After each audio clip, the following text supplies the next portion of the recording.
devotion to Christ. Okay, King James Version. Mag-share kayo, Brother Ted, Babasahin ni Andy sa King James. Basahin mo rin sa King James. Yun, isang verse kayo. 2 verse 3. Verse 2, verse 3. Magtingin ka rin sa King James. Kasi NIV rin yan. King James mo nang gamitin niya. 11. 2 Corinthians 11. 2. For I am jealous over you with godly jealousy, for I have exposed you to one husband, that I may present you as a chaste virgin to Christ. Verse 3.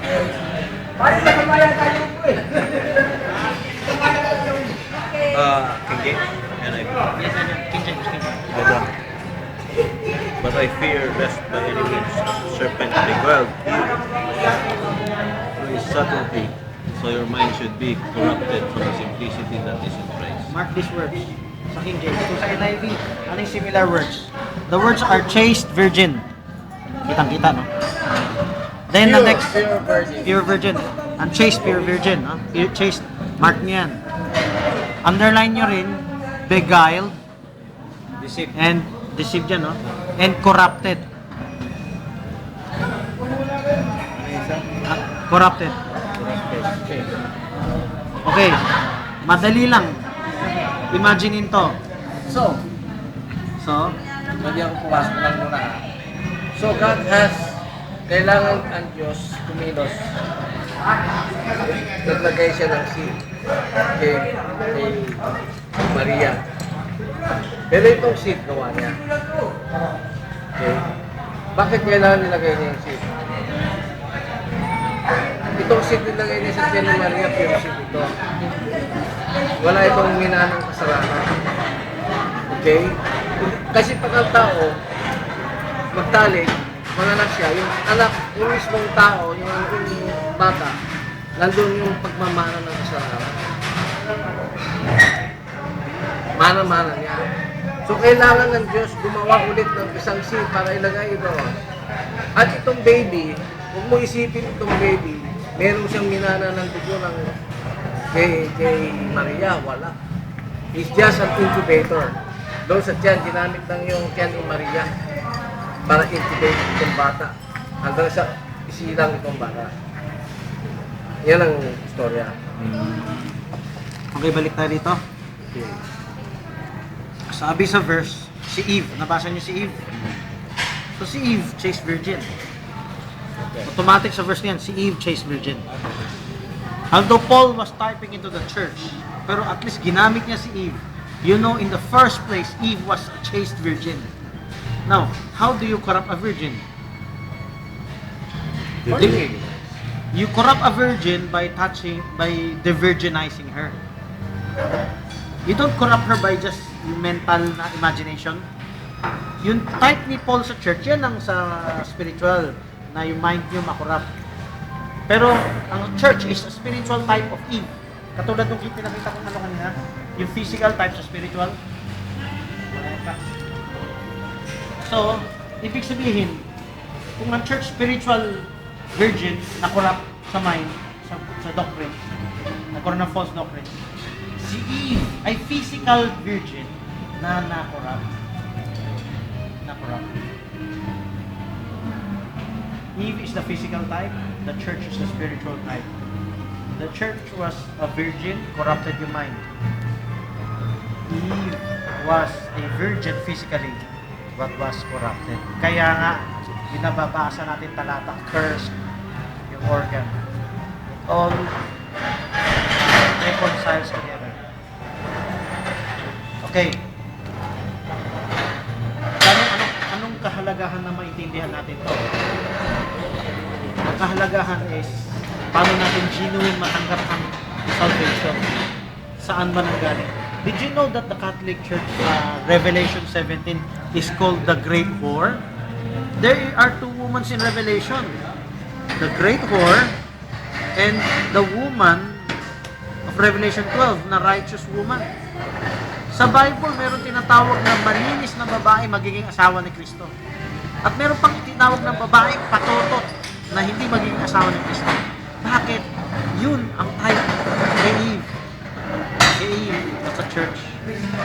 give a last verse then question answer tayo. Ephesians 5:33. Okay, basa 32, 33.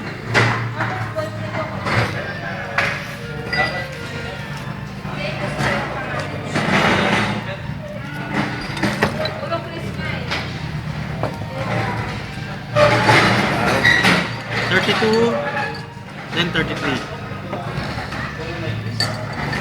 This is a profound mystery. But I'm talking about Christ and the church. 31 pala muna, 31. 31. 31 muna. Ah. Okay, for this reason, a man will leave his father and mother and be united to his wife, and the two will become one flesh. This is a profound mystery, but I am talking about Christ and the church. Adam and Eve is tied to Christ in the church. If the church fell in the dark ages at naging patotot, become a whore, then Eve also became a whore. Inako lang ni Adam. Inako lang ni Adam. Naligtas yung babae sa panganganak. Because dahil nagsisi siya. If you repent from your whoredom, pwede pa. 1 Timothy chapter 2, verse 15. 2:15. 13. 1 Timothy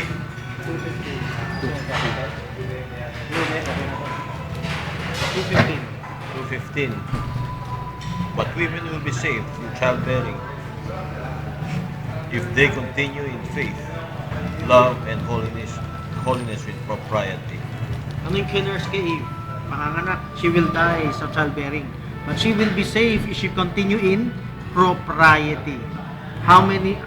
Who understands? Childbearing. Childbearing, because she was cursed, di ba? I will multiply thy sorrow and thy conception. Sinumpa ng Diyos yung panganganak ng babae na halos ikamatay niya ang panganganak. Genesis 3:16. But women will be saved through childbearing. She will be saved in childbearing. Kahit true ang nakalagay, it doesn't matter. Yung panganganak ng babae, maliligtas siya sa kamatayan. May sinabi, kung magpapatuloy, if she will continue. Sabi, nagsisi siya sa ginawa niya. Ano kaya ginawa niya? Kung prutas lang yan hindi prutas yun. Naging marumi ang babae. Pero bigyan siya ng second chance. Kung magpatuloy siya sa isa-isahin natin words. Propriety. Ano ba yung propriety? Pagiging proper. May kinalaman din sa sexuality ng babae. Next, ano pa yung word? Sobriety. Holiness. Holiness. Bakit? Hindi ba siya naging holy sa prutas? Hindi naman kasi prutas yun eh. Okay, next, ano pa? Love. Love, faith, love. Family yan. Nawala ang faithfulness. Nawala yung love sa family nung nag-adultery siya. If she will go back to that, she can be saved. Okay, question answer na tayo. Well, alam mo medyo, to make it plain and simple. Hindi simple. Hindi simple. It's not simple. I'll do it like this. You have this, di ba? Genesis, no? Genesis. Takpan ko ito. Anong basa mo? Genesis. Jin. So what do you think about jinx? Diba?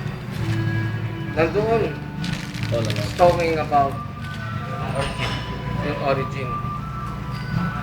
So yung cis dating Kasi sex ang yan? genes, Sex? tayo lahat nanggagaling sa genes. Okay? You believe that? Lahat tayo.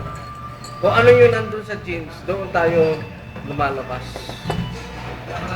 Diba yung mga chromosomes, yung mga characteristic and traits, diba? So, ngayon, no?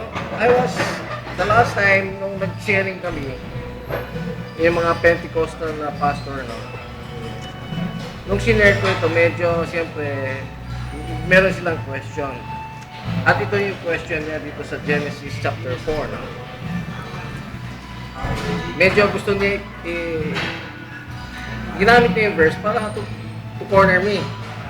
No? Pero because baka hindi nila na-understood kasi because the Bible was written in such a way na talagang hindi ito pinapahayag sa mga matatalino.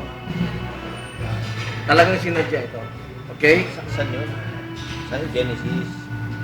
No, what I'm trying to say, Sige. itong book, The book. the scripture was written that way, may purpose of Diyos. Intended for the wise. Yes. Intended for those who are seeking for the truth and for those who are humble enough to accept the truth. Okay. Why I say that? Remember, the first 5 books was written by Moses.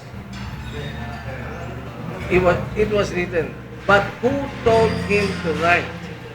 It was God. When he was with God in the Mount Sinai, on top of the mountain for many days, because God was dealing with this book, first 5 books. Basta ang sinabi niya sa kanya, whatever I say, you write it down. So ang ginagawa niya, sinusulat niya whatever words that is being dictated. Yan ang ginagawa niya. Okay? So, marami dito figurative words na ginamit. Example, new. The word new. Di ba? Yung nabasa natin. And Adam knew Eve. Kasi kung iisipin natin yung new, ang alam natin kung sa Tagalog, pakikilala. Ibig sabihin hindi sila magkilala. Hindi yun eh. But if they use figurative words to describe something.